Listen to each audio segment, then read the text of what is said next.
Hello students, स्वागत है आपका मेरे यूट्यूब चैनल ट्रायम्फ एकेडमी पे। और आज हम अपनी जो पिछले लेक्चर वाली वीडियो है उसे कंटिन्यू करने वाले हैं। हमने number system and real numbers start किया था, जिसका पार्ट 1 हम पहले कर चुके हैं। अगर आपने नहीं देखा है तो आप पहले जाइए और उसे देख कर आइए, क्योंकि हो सकता है कि कुछ कन्फ्यूजन्स आपके माइंड में क्रिएट हो जाएं अगर आप सीधा आगे आते हैं तो। अब हम स्टार्ट करते हैं अपना सेकेंड पार्ट। तो सबसे पहले हमारे पास है conversion of non terminating repeating decimal into fraction. ठीक है, तो नॉन टर्मिनेटिंग रिपीटिंग डेसिमल्स हमने देखे थे। कौन से होते हैं नॉन टर्मिनेटिंग रिपीटिंग डेसिमल्स? जो इस फॉर्म्स में होते हैं, जैसे कि हमने देखा था 4/3।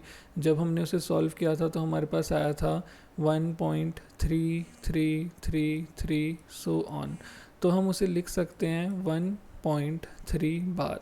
ये होते हैं हमारे पास क्या? Non terminating repeating decimals. वैसे ही जैसे कोई भी एग्जांपल हो सकता है 1.272727, ठीक है, 27, इस तरीके से अगर हमारे पास है तो ये भी नॉन टर्मिनेटिंग रिपीटिंग डेसिमल है, जिसे हम 1.27 बार लिख सकते हैं। ठीक है, तो सबसे पहले हम इसका टाइप 1 देखते हैं।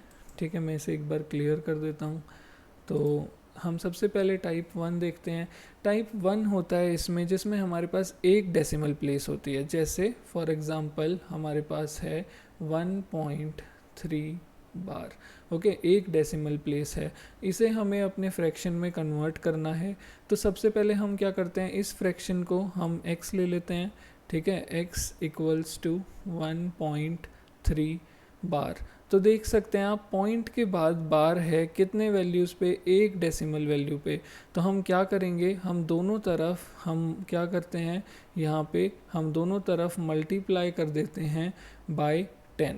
ठीक है, 10 से क्यों किया? क्योंकि एक डेसिमल वैल्यू थी। दो होती तो 100 से करते, वो हम अभी नेक्स्ट स्टेप में देखेंगे। तो हमने दोनों तरफ 10 से मल्टीप्लाई किया, तो ये इधर क्या हो गया 10x, और इधर क्या हो गया 1.3 बार मल्टीप्लाइड बाय 10।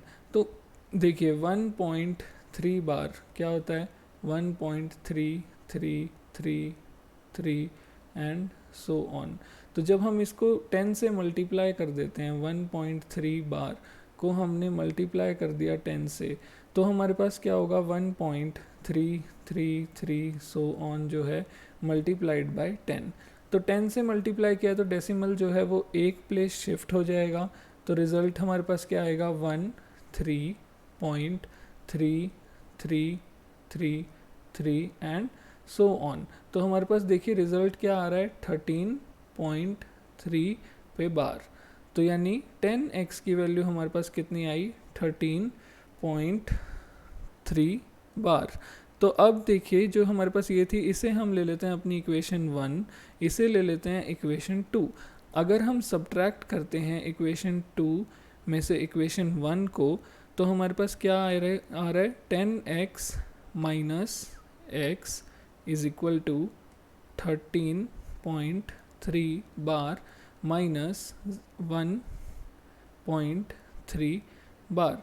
तो आप देख सकते हैं इधर तो हो गया हमारे पास 9x, ठीक है 9x, और इधर देखिए 13.3 बार में से हम माइनस कर रहे हैं 1.3 बार। तो ये जो है इसे हम ये भी लिख सकते हैं 13.3333 so on minus 1.3333 so on. तो यहाँ देखिए ये जो 3 है, 3 में से क्या 3 0 0 0 0, ऐसे ये पूरी टर्म 0 हो जाएगी। फिर पॉइंट 13 में से 1 गया तो 12, तो यानी हमारा आंसर कितना आएगा 12.0। तो 9x की वैल्यू कितनी हो गई 12। तो x की वैल्यू कितनी हो जाएगी 12 डिवाइडेड बाय 9। सिंप्लीफाइड फॉर्म में ये हो जाएगा 4 डिवाइडेड बाय 3। तो हम कह सकते हैं कि 1.3 बार, ये जो नॉन टर्मिनेटिंग रिपीटिंग डेसिमल है, इसकी फ्रैक्शन वैल्यू कितनी होती है 4/3। ठीक है, p/q फॉर्म में हमने इसे रेशनल फॉर्म में कन्वर्ट कर दिया है। ठीक है, इसके बाद हम लोग आते हैं अपनी नेक्स्ट क्वेश्चन टाइप पे। इस पे नेक्स्ट टाइप देखिए हमारे पास क्या है टाइप 2। तो टाइप 2 में हमारे पास क्या है कि डेसिमल के बाद दो प्लेस सपोज रिपीटिंग हैं। जैसे 1.272727 एंड सो ऑन। तो हम इसे क्या लिख सकते हैं, हम इसे लिख सकते हैं 1.27 पे बार। ठीक है, तो अब हम देख रहे हैं डेसिमल के बाद कितनी वैल्यूज़ पे बार है, 2 वैल्यूज़ पे बार है। तो सबसे पहले हम अपना वही स्टेप देखेंगे, x इक्वल्स टू 1.27 बार। तो अब हम इसे दोनों तरफ किससे मल्टीप्लाई करेंगे, 100 से। 100 क्यों, क्योंकि 2 डेसिमल प्लेसेस पे बार है। So 100x is equal to 100 multiplied by 1.27 bar. तो देखिए ये क्या हो जाएगा, 1.27 बार है, उसे हम मल्टीप्लाई कर रहे हैं 100 से। तो ये क्या हो रहा है, 1.272727 सो ऑन जो चलता जा रहा है। ठीक है, उसे हमने मल्टीप्लाई किया है किससे, 100 से। तो ये क्या आ गया हमारे पास, 127.272727 सो ऑन, यानी 127.27 पे बार। तो ये हमारा क्या आ गया, यहाँ देखिए 100x इक्वल्स टू 127.27 पे बार। तो अगेन ये हमारी इक्वेशन 1 थी और ये हमारी इक्वेशन 2 हो गई है। तो हम क्या करेंगे, सब्ट्रैक्ट करेंगे इक्वेशन 2 माइनस इक्वेशन 1। तो ये क्या हो गया, 100x minus x is equal to 127.27 bar minus 1.27 bar. तो यहाँ पे ये हमारे पास कितना आ गया, 99। ठीक है, तो 99x इज इक्वल टू 127 बार में से 1.27 बार हटाएंगे तो 27 बार हट जाएगा और ये हमारे पास बचेगा 126। ठीक है, तो x की वैल्यू यहाँ कितनी आएगी, 126 डिवाइडेड बाय 99।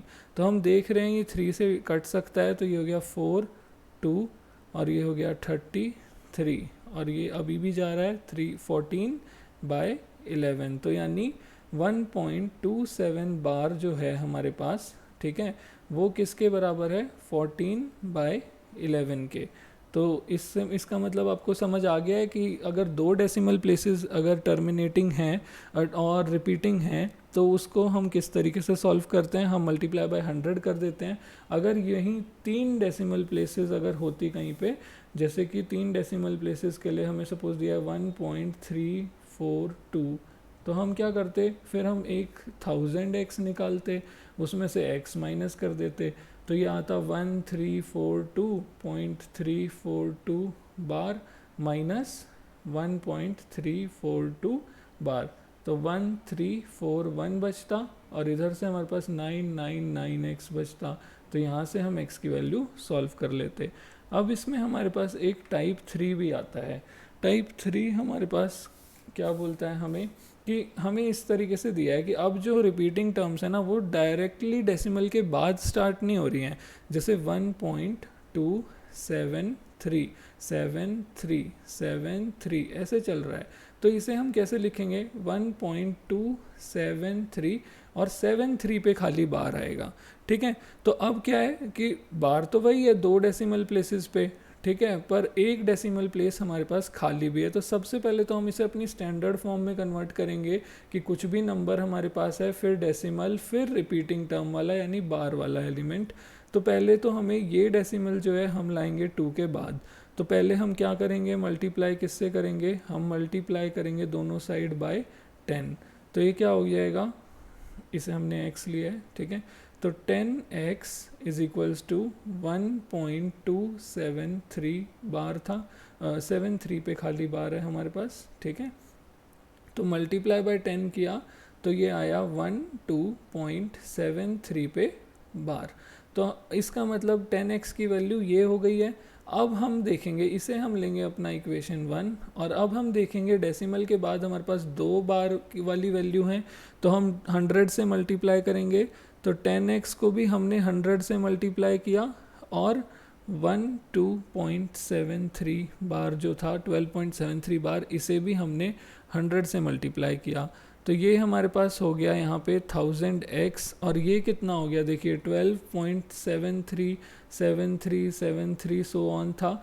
इसे जब हमने 100 से मल्टीप्लाई किया तो ये हो गया 1273.7373, क्योंकि 100 से किया है तो डेसिमल 2 प्लेस इधर शिफ्ट हो जाएगा, तो ये हो गया 1273.73 पे बार। ठीक है, तो ये इक्वेशन 2 हो गई। अगेन वही करना है, 2 माइनस 1 कर देंगे, तो ये क्या हो गया 1000x minus 10x which is equal to 1273.73 bar minus 12.73 bar.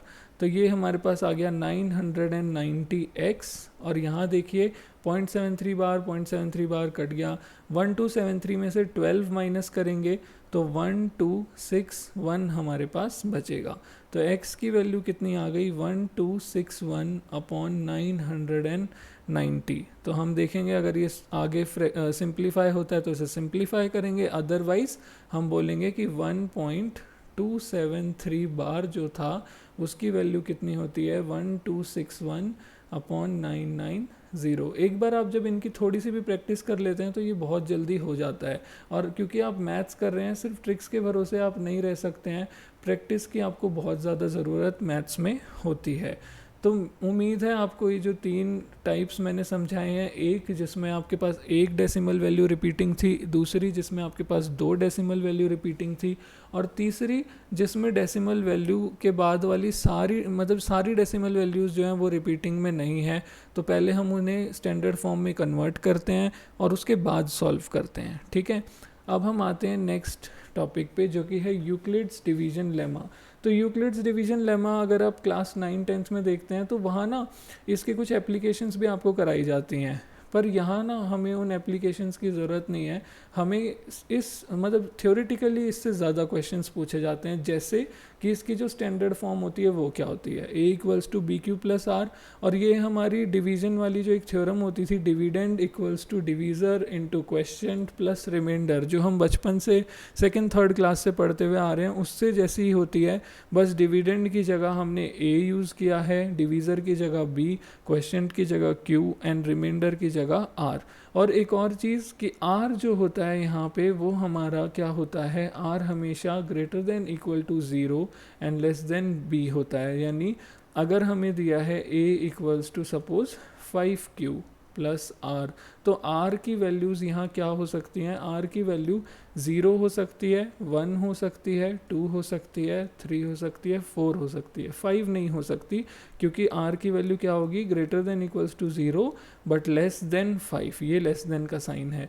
तो यानी हमारे A जो है उस किस किस फॉर्म में लिखा जा सकता है, 5Q plus 0, 5Q plus 1, 5Q plus 2 so on 5Q plus 4। ठीक है, तो 2 चीज़ें यहाँ याद रखने की ज़रूरत है। एक तो सबसे पहले इसकी जो स्टैंडर्ड फॉर्म है ये, और दूसरा R कहाँ से कहाँ तक वेरी करता है। ठीक है, यूक्लिड्स डिवीजन लेमा का एक एग्जांपल यहाँ में करके भी दिखाया हुआ है। जैसे 230 हमें दिया हुआ है, तो 4 इंटू 5 और हमें उसे 4 से अगर डिवाइड करना है, यानी हमें A अपना दिया हुआ है 230 एंड B हमें दिया हुआ है 4। ठीक है, तो हम लोगों ने उस हिसाब से देखिए क्वेश्चन निकाल लिया है और रिमाइंडर निकाल लिया है। Q यहाँ पे 57 हो गया और R यहाँ पे 2 हो गया। ठीक है, ये नॉर्मल हमारी जो एक डिवीज़न थ्योरम होती है वो है। इसके बाद हम आते हैं law of exponents for real numbers. तो लॉज देखते हैं हम। सबसे पहला लॉ है हमारे पास a raise to the power p into multiplied by a raise to the power q, यानी कि बेस सेम है, बस एक्सपोनेंशियल पावर्स डिफरेंट हैं, बट साइन मल्टीप्लिकेशन का है। तो वहाँ क्या होता है, ये पावर्स ऐड हो जाती हैं। जैसे अगर हमारे पास दिया हो 2 raise to the power 2 multiply 2 raise to the power 3, तो इसको देखिए हम कैसे लिख सकते हैं। 2 रेज टू द पावर 2 को हम 2 इंटू 2 लिख सकते हैं, और 2 रेज टू द पावर 3 को हम 2 इंटू 2 इंटू 2 लिख सकते हैं। तो आप देख सकते हैं टोटल कितने 2 हो गए यहाँ पे 5। तो ये क्या हो गया हमारा 2 रेज टू द पावर 5। और देखा जाए तो 5 यहाँ है क्या, 2 प्लस 3 है, तो पावर्स का सम हो जाता है। एक एग्जांपल और देखते हैं। 3 raise to the power 5 multiplied by 3 raise to the power 7, तो 5 plus 7 3 raise to the power 12 answer हो गया। सेकेंड प्रॉपर्टी हमारे पास आती है कि दोनों नंबर जो हैं बेस सेम है, अगेन पावर डिफरेंट है और डिवीज़न है बीच में, तो मल्टीप्लाई का उल्टा डिवीज़न में हो जाता है, ठीक है। यहाँ प्लस की जगह माइनस हो जाता है। जैसे अगर हमें बोला होता 2 raise to the power 3 divided by 2 raise to the power 1, तो देखो अगर हम इसे लिखते हैं तो कैसे लिखेंगे, ये हो गया 2 रेज टू द पावर 3 और ये हो गया 2 रेज टू द पावर 1, कितना बच गया 2 इंटू 2 यानी 2 रेज टू द पावर 2 बच गया, यानी 3 और 1 का जो डिफरेंस है वो बच गया। और एक एग्जांपल यहाँ देख लेते हैं, 3 raise to the power 7 divided by 3 raise to the power 5, तो ये क्या हो गया 3 raise to the power 7 minus 5 which is 3 raise to the power 2। Third law आता है कि एक बेस है उसकी एक पावर है और उस पूरे की होल एक और पावर है, तो उसमें क्या होता है, इस केस में पावर्स मल्टीप्लाई हो जाती हैं।